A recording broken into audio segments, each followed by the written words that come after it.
नांदेडमधनं इथे काँग्रेसच्या बैठकीत गोंधळ झाला।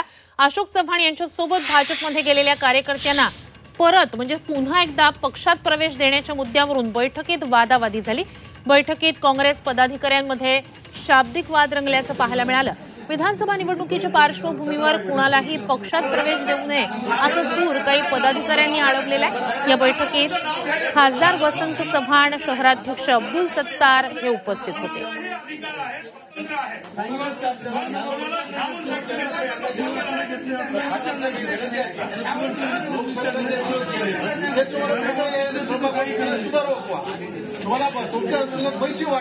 ही दृश्य आपण नांदेडमधली काँग्रेसच्या बैठकी दरम्यानची पाहतो आहोत। विधानसभा निवडणुकीच्या पार्श्वभूमीवर कुणालाही अशोक चव्हाणांसोबत गेलेल्या कुठल्याही नेत्याला, पदाधिकाऱ्याला, कार्यकर्त्याला पुन्हा एकदा आपल्या पक्षात काँग्रेसमध्ये प्रवेश देऊ नये अशी आग्रही मागणी काही काँग्रेस पदाधिकाऱ्यांनी मांडलेली आहे। त्याच मुद्द्यावरून शाब्दिक वाद या ठिकाणी झाला।